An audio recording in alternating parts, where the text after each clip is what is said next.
What's going on, everybody? Sonar here, and this is a recap for stop number 2 on the FLW Tour, and this time it was on Lake Toho and the Kissimmee Chain here in Central Florida. And let me tell you, this was an event that I was pretty nervous about, to be completely honest with you. You know, I've got a lot of experience out on this chain, so you'd think that I was really excited about this particular stop, but in all honesty, I had a really bad finish last year here fishing the Bassmaster Opens, and that was actually my worst finish last year. And so it was kind of starting to worry me because I could sense last year that I wasn't fishing the moment, I wasn't following my gut, and I was just going by past experiences, and that's a dangerous way to fish at the tour level. So I knew that I had that mental block that I needed to overcome in this event, and to be able to you know, fish the moment and have a good finish. So during practice, it was really shaping up to be a repeat of last year. You know, I had a terrible practice. I was running the same exact areas that I generally you know, run during springtime tournaments here on the Kissimmee Chain, and it wasn't working for me. I got a decent bite here and there, but overall I was just catching little bucks, and I wasn't catching those 3, you know, 4-pound class fish that are really key to kind of fill in the gaps when it comes to you know, a good quality limit out here on the chain. And there wasn't as big of a spawning push during the practice period as I thought. So going into the tournament, I was continuing to be a little bit more concerned about the you know, the end result of this event. And so day 1 was really a continuation of that poor application of my experience. You know, I went out there, fished the same exact areas, just beat that dead horse, fishing those spawning areas that I traditionally fish, and it ended up backfiring on me. I caught 10-13 that first day, which on Florida is a very mediocre bag, was middle of the pack, 93rd place, and so, you know, going into day 2, I knew, finally, I said, you know, this has got to stop. I've got to fish more in the now, fish the moment, and focus on the way the lake is right now, and maybe avoid those areas that I traditionally fish. Maybe go to areas that I've never been to before. So going into day 2, ended up starting off in a canal, fishing a frog, missed 3 on the frog, and kind of, you know, headed down south to Kissimmee. Locked through, made the run down at Kissimmee. I had an idea about going down all the way to almost the 60 lock and fishing down there and trying to find some new areas. But on the way, you know, I was a little bit defeated from you know, the failure at the first stop, and not, you know, there's a lot of uncertainty because I didn't know exactly where I was going to go, but ended up seeing an area that checked all of my springtime boxes. You know, all those key ingredients that make for a good spawning area.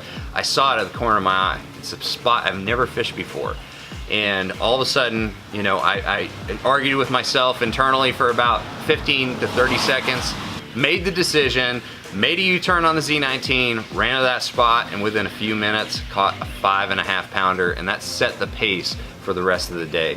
You know, I was essentially covering water in these new areas that I've never caught a fish during the spring, and finding those key ingredients: the arrowhead grass, the sandy bottom, the sparse pads, all these different things that really are key ingredients for the spring. I found in those new areas, was covering it with a grass kicker style bait, swimming a worm, and also throwing a jackhammer chatterbait.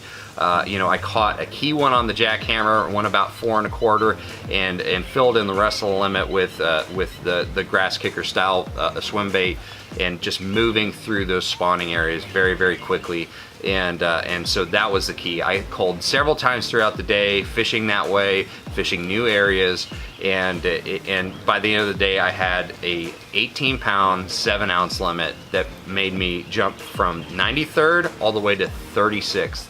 Obviously, being 9 ounces out of fishing the day 3 cut, you know, in the top 30, that was a little bit disappointing, but overall, it was a triumph.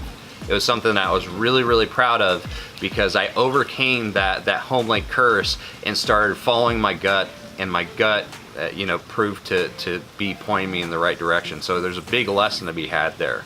So overall, decent event, puts me in a good standing. I think I'm leading Rookie of the Year and in 12th place as of right now on the FLW Tour standings.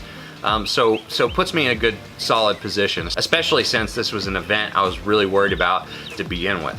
So overall, I need to give some shout outs to you know, some people and some sponsors when it comes to my equipment. You know, the Z19 performed flawlessly. You know, it rides shallow, which is really nice. It's really maneuverable in that shallow water, those grass flats, and with the Motor Guide X5, I was really able to book it, man. It was, I could really breeze through those shallow water areas and not get bogged down. So it was very, very efficient when I needed to go find new areas.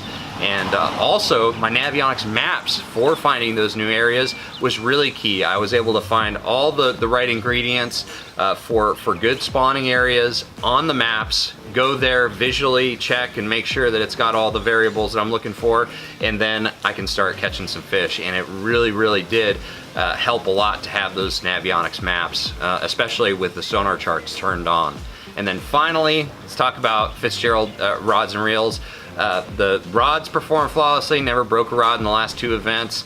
It never had any problems with them. The reels that I'm using this year, the Stunner reels, performed excellent. Both Sam Rayburn and here, never had a failure, never had any issues. So really, really enjoying those. And overall, you know, the equipment that I'm using is excellent. And finally, need to give a big shout out to Vicious Fishing Line. Vicious, you know, their no fade braid was huge in this event. Anytime you come down to Florida and you're fishing these grass flats, you need braided line. And that no fade braid, it has the perfect shape to it. It casts really good, it cuts through grass, and it doesn't fade, which is really, really key for fishing for finicky bass down here that are really, really picky. So overall, love my equipment this week, and it really helped me along with my gut instincts to get a solid finish and put me a good point standing. So thank you guys for watching. Make sure that you subscribe to this page, Sonar Fishing here on YouTube, and also visit my Facebook and Instagram accounts, Sonar Fishing on Instagram, Miles Sonar Berghoff on Facebook, and so we're looking forward to the next event on Lake Seminole in 3 weeks. So keep watching for all the various content that I'm putting out. Thank you guys for the support, and I'll see you guys out in the water.